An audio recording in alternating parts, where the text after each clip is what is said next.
ఇప్పటిదాకా మీరు కోడిపందాల వ్యవహారాల్లో రకరకాల మాటల్ని వినుంటారు. కానీ పందెంలో హోరాహోరీగా పోరాడి ప్రాణాలొదిన పుంజుకు వేలంపాట నిర్వహించడం ఎప్పుడైనా ఎక్కడైనా చూశారా?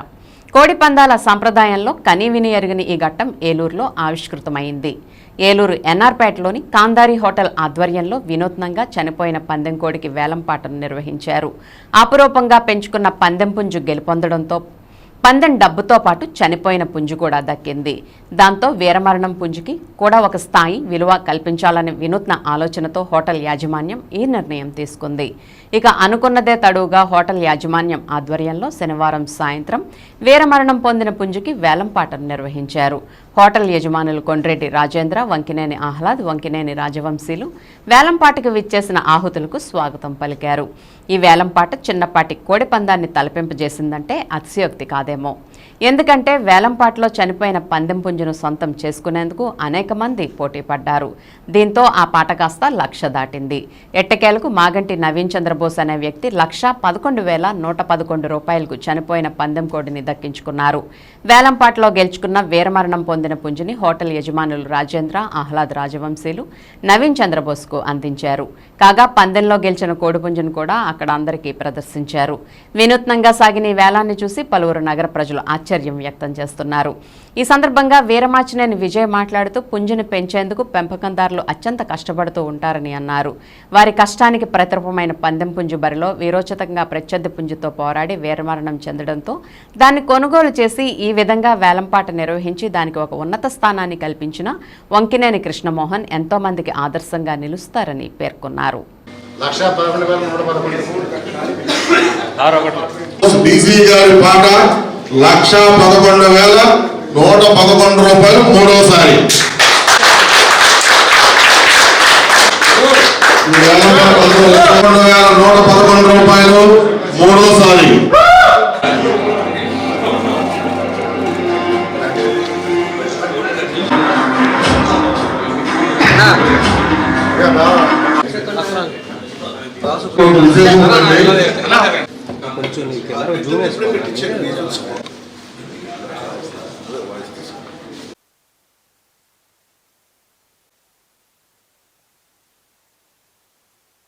ఇవాళ మధ్యాహ్నం 11కి కాందారి హోటల్ వారు ఇన్స్టాగ్రామ్లో పెట్టిన ఒక పోస్ట్ చూశాను. నేను చూసి ఆసక్తిగా ఏం జరుగుతుంది అని చెప్పి ఎంక్వైరీ చేస్తే ఇట్లాగా పందెం కోడిని ఇట్లాగా పెట్టారు అని చెప్పి తెలుసుకున్నా. సాయంత్రం 4ంటికి వచ్చా, వెయిట్ చేస్తున్నా ఎప్పుడు పెడతారని. మా దెందులూరు ప్రాంతంలో కోడికి మేము ఎప్పుడు రేటు కట్టలేము. దాని విలువ చాలా పెద్దది మా కల్చర్లో కానీ ఏదైనా సరే. కానీ పాడాలి అనే ఒక ఇదితో వచ్చాను, పాడాను, గెలుచుకున్నందుకు నేను చాలా హ్యాపీగా ఉన్నాను.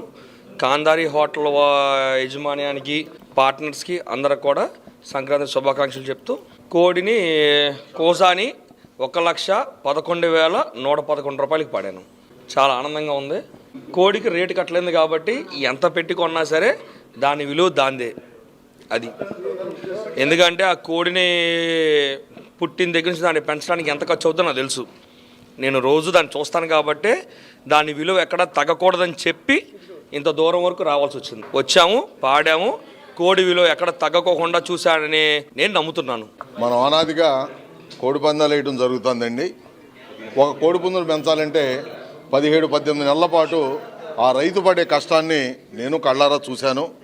మా ప్రాంతంలో ఇంచుమించుగా ప్రతి రైతు కోళ్ళను పెంచుతాడు. అయితే చనిపోయిన కోడికి విలువ ఆపాదించడం అనేది ఈనాటి వరకు నా 50 సంవత్సరాల జీవితంలో నేనైతే ఎక్కడా చూడలేదు.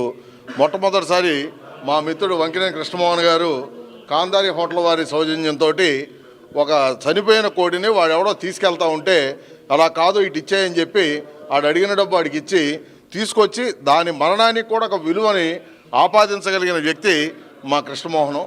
కారణం ఏంటంటే పూర్వకాలంలో మన పూర్వీకులు ఎవరైనా శివైక్యం చెందితే వారు మరణించిన రోజుని మనం దృష్టిలో పెట్టుకొని ప్రతి సంవత్సరం వీర్ల పండుగ జరుపుకోవడం అనేది జరిగేదండి ఇది వరకు. అట్లాగే భోగి పండుగ రోజున మనం పెద్దలకు బట్టలు పెట్టుకోవడం కూడా జరుగుతూ ఉంది. ఈనాటికి ఆచారాన్ని ఆచరిస్తున్నాము.